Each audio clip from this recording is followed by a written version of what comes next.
He wasn't the only one tired of Mondays. Every single Monday morning, without fail, my cat makes it very clear. He hates them just as much as I do, and honestly, I can't even blame him. It's like we have this unspoken agreement, a shared dread of the week, starting all over again. It's 7 a.m. The alarm goes off, that awful jarring sound that pulls you from a perfectly good dream. I groan, dragging myself out of bed, already feeling the weight of the day, and then I see him. There's Mr. Whiskers, sprawled out on the floor, one paw dramatically thrown over his face, as if he was shielding his eyes from the harsh reality of another Monday.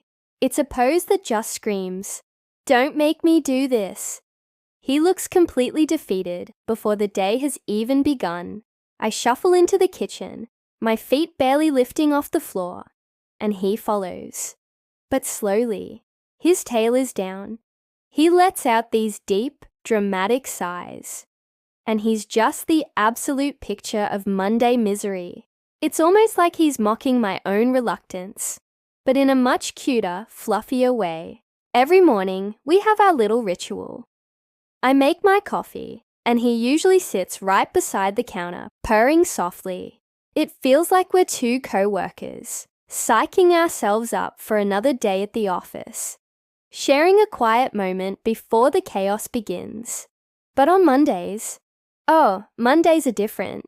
He completely bypasses his usual spot.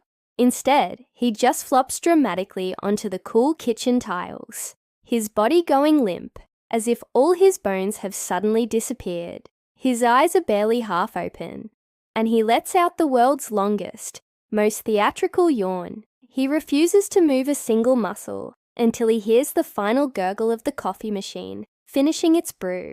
It's his signal, I guess, that if I'm officially caffeinating, then the day must reluctantly begin. I'll never forget this one morning. I was feeling a bit more energetic than usual and tried to break his Monday mood. I bent down to lift him onto the couch for a cuddle.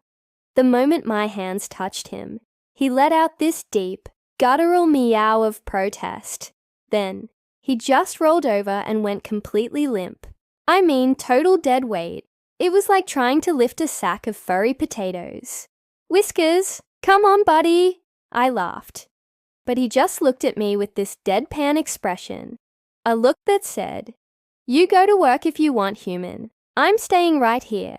This is my protest." He had made his decision, and there was absolutely no changing his mind. As I finally sat down on the couch with my steaming mug of coffee, watching him still parked on the floor, it hit me. We really weren't that different. Mondays are hard. They're a shock to the system after a relaxing weekend. We both just needed a little extra time to warm up to the day, to accept that the weekend was over.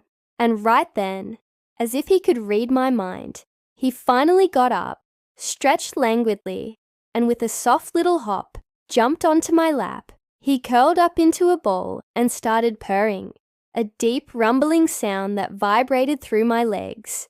It was like he was saying, "Fine, you win, we'll survive another week together." And now, every Monday morning, it's our unbreakable tradition. I sip my coffee, look down at him stretched across the floor in his signature "I hate Mondays" pose, and I just smile and say, "Same buddy, same." Because sometimes, the best way to face the start of a tough week is with your favorite furry coworker who hates them just as much as you do. It makes it all just a little more bearable. Thanks for watching our little Monday story.